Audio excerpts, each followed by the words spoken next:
What's up, guys? Welcome to Daily Dose of Reddit. This is your host. I got a really cool Super Saiyan Teen Gohan action figure thing that was like $10, and I'm so happy with my purchase. It looks so good. Zach, and today's subreddit is r/MaliciousCompliance. This story is called Malicious Compliance for a Math Teacher Who Failed Me the Year Before, aka the last time he asked me to show more work. This story is kinda long because the malicious compliance was the result of over a year of frustration and anger, and the effects are still present 10 plus years later. I was your typical obnoxious teen my freshman year of high school. I was smart but had an unstable home life that contributed to my poor decision making. Despite my lack of learning and hard work, I had always, barely, passed my classes. My first year in high school, I had math for my first period. I enjoyed math, but frustrated my teacher by rarely doing my work and even less frequently showing my work. As the year progressed, I fell behind like I did in every class. The second half of the year started, and I fell further behind in class and more annoyed with my math teacher. I would typically submit about 10% of each assignment and expect about 10% credit. But because I did not show enough work, he would dock me down to 5%. Despite always being polite, I may have been a sucky student, but I couldn't stand disruptive or impolite students. My feelings toward him were obvious, and when I tried to talk to him about my assignments, it was clear he was also annoyed with me. About 3 months before the end of the year, my sister developed senioritis, which affected me because she was my ride to school. For those who don't know, senioritis is when senior students know they are done with high school. Either they know they are going to pass their classes or they've been accepted to a college, etc. So they stop caring. Instead of being good students, they decide to do the bare minimum because at this point, nothing in high school really matters. So she started ditching, resulting in me ditching. Initially, I opposed it, but as my frustration with my math teacher increased, so did my absences. Towards the end of the year, I thought I had time to catch up when my teacher ended up reaching his limit. He was frustrated with me and my absences and lack of work that when I was so behind, I had no hope of passing. He got me removed from the class for the remainder of the year. I ended up in study hall or detention for the last 3 weeks. I had to repeat the course the following year instead of over summer school because it was an honors class. This resulted in me having a weird schedule because classes were only offered during certain periods for certain grades, and I was a sophomore with freshman classes. I might have also failed honor science. Despite knowing those restrictions, both me and my math teacher were surprised to find that I was placed in his class for the second year in a row. Both of us tried to have me transferred out of his class,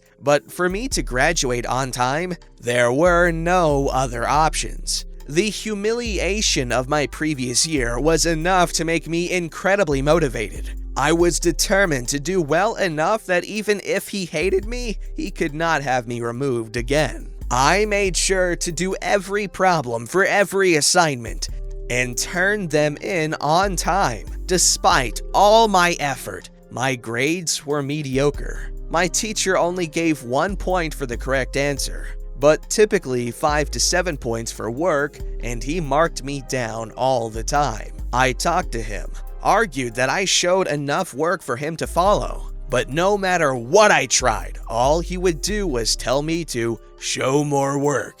A large part of the reason I hated showing work was because I had terrible handwriting. I previously went to a school that required all of our writing to be done in cursive, so I spent years only writing in cursive. I actually enjoyed writing in cursive, and my cursive is beautiful. When we moved from my dad's job, my new school district gave cursive assignments automatic zeros because they were too hard to read. So after years of writing in cursive, assuming I'd never need to print again, I now had to print everything, and my handwriting never recovered. As a result, to submit legible assignments, I try to write as little as possible. My handwriting is still ugly. After my grade on the first test did not match what I felt I earned, my frustration grew into outright hostility. It seemed that no amount of hard work would get me a good grade.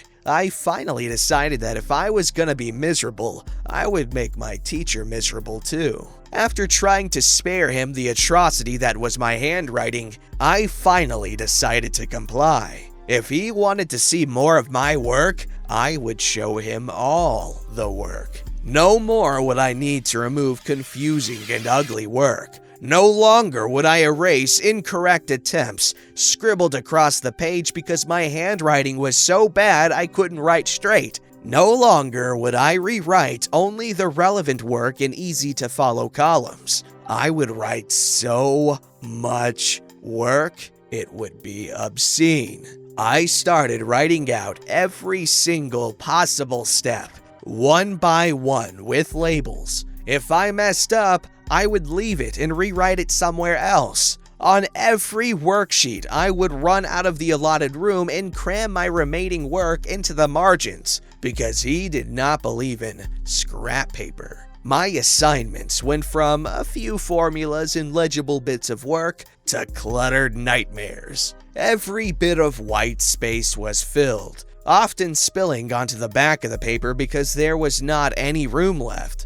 Homework assignments went from being 2 to 3 pages to 10 to 15 pages, sometimes more. All my assignments were just pages and pages of nearly illegible, ugly, chaotic work. I figured it would take a month of this before he broke and asked me to write less because reading and grading it was such a chore. About 3 weeks in, I got my first assignment back. It was higher than any other grade I had received in his class. I was a little shocked, but he figured he did not have time to be annoyed yet. During the following week, all the assignments I received were scored similarly. Then he finished grading the second test and asked me to come talk to him about my grade. I was preparing my speech about malicious compliance as I sat down in the chair by his desk, but decided to wait for him to speak first. He handed me my test. It was covered in chaotic work, equations, and letters all over.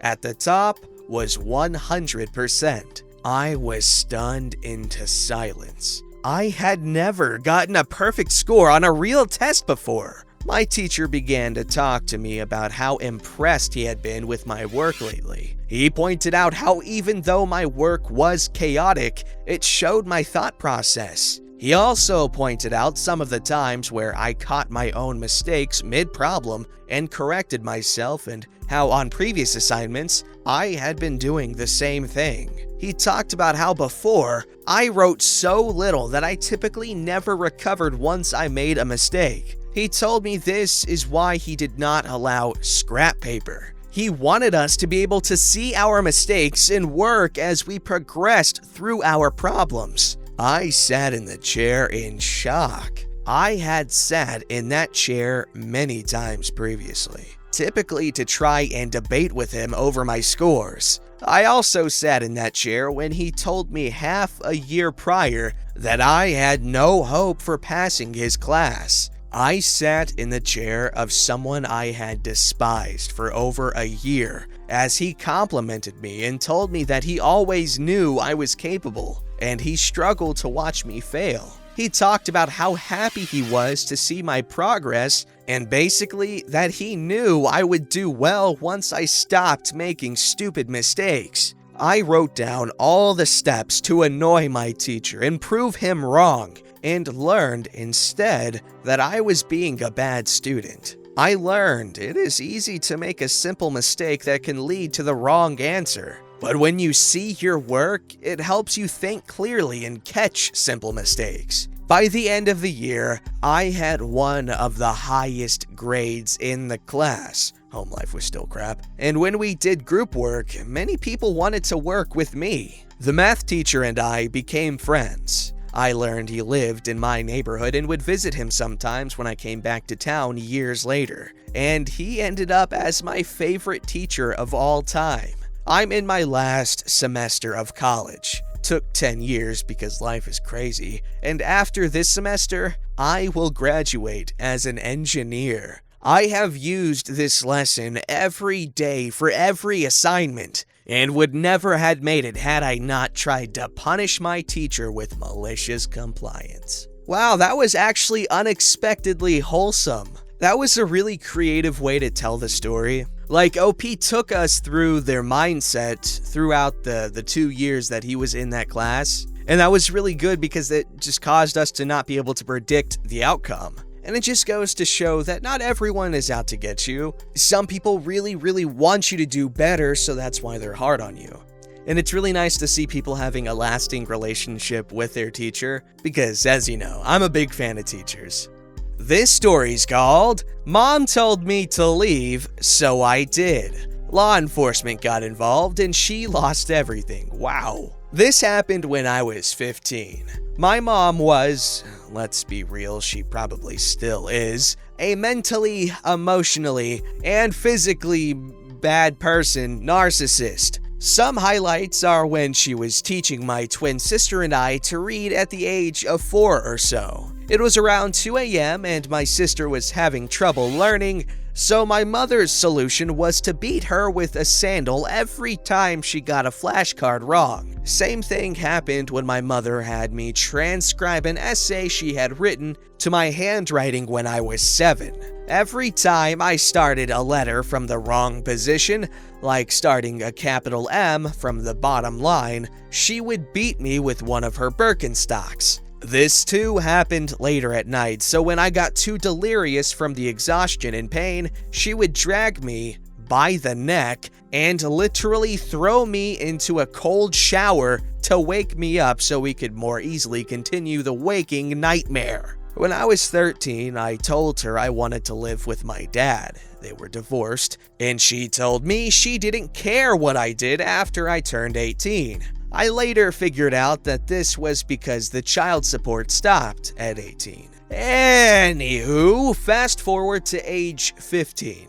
Our relationship was understandably strained. We had guests and she liked to use guests as a way of controlling our behavior through shame. It's easier to be an angsty teenager when your grown-up friends from church aren't watching and judging everything you do. This made it easier for her to pretend to be a firm but loving mother, all while slipping in sideways comments like velvet daggers. Well, I decided I wasn't going to subject myself to the whole thing and spent the day outside in the woods nearby. We lived in the mountains at the time, so it was less than 100 feet from the house. When I saw our guest had left, I went to go back inside. My mother, perhaps unhappy at being denied a day-long emotional mistreatment routine, told me I wasn't welcome and that I should leave. My 15-year-old brain heard her words and knew that she only meant for a little while, but it also recognized that failure to specify any time frame at all. So I hiked a couple miles to my friend's house and asked if I could spend a couple days there. When my friend's dad found out that I was there and why, he was pissed and said I could stay as long as I needed. I didn't go home that evening, or the next. My mom became concerned and contacted law enforcement to report me missing. This is a big deal for several reasons. We lived in the mountains on a national park, so it was a very real possibility that I had been attacked by a wild animal, become injured while hiking, drowned, or been kidnapped. Nobody knew of my mother's cruel treatment tendencies or the squalor and neglect my sister and I lived in. Most importantly, the law enforcement was the local park rangers with which she worked daily. Law enforcement immediately contacted my dad's side of the family to see if I had turned up there or contacted them. They promptly freaked the flip out and came to my house with lawyers on standby. Law enforcement then hired dogs to track my scent, and everyone freaked out because the dogs tracked me to a nearby river where my trail died because the dogs couldn't pick up any more scent. Over the next couple of days, there were people going in and out of my house. Rangers, lawyers, my family, etc. And several noticed the overpowering scent of cleaning chemicals. But only the lawyer considered why a clean house would reek of chemicals. Law enforcement started to canvass the nearby woods and neighborhood. My friend's dad came to me and asked if there was somewhere else I could stay. He told me that he wouldn't kick me out and didn't want to have to lie to the police or let the dogs onto his property. My friend and I figured we could just go camping for a week or so, but instead, I looked up my dad's side of the family and called, and they picked me up right away. Understandably, everyone had questions. When I told them what was happening, the lawyers, horrified, pounced. A judge issued an emergency change of custody and prevented her from gaining custody until she underwent psych eval and therapy, which my mother would never allow. The Rangers, equally horrified, completely shunned my mother, and she eventually lost her job. Since she was only allowed to live on the park because she worked there, she was kicked out of her house. My friend's father and the trackers were members of the local community and churches, and they too shunned my mother. She lost her job, her house, her church, and her friends, all because she told me to leave, and I did. Edits for clarity. I'm 32 now, this happened a while ago. Edit. I wasn't clear and didn't want to make it any longer. When my dad's family got involved, they were able to reach an agreement where I would live with them for a time, but my sister stayed. I had to go back to my mom's for a short while, but the judges issued an emergency change of custody, and my sister and I went to live with our dad. My sister and I have been in therapy, and she is teaching now. Life isn't perfect, but it is better. Edit. People keep asking about the chemicals. The house was normally trashed. My mother kept an untrained dog, and the carpet was soaked with dog feces and urine. The few times we had guests, we would have to crawl around the dog's potty spot and clean it up and make the house smell good. My mom freaked out when she realized that Rangers and CPS might come around. She did a deep clean of the house before reporting me missing because she couldn't afford to have them realize what they were walking on. Dear God, that's disgusting. Well, their mother definitely was not fit to be a mother because, wow, that sounds horrible. I'm glad everything eventually got better and worked out in the end. The power of malicious compliance knows no bounds. Don't forget to like, subscribe, and hit that bell to never miss an episode.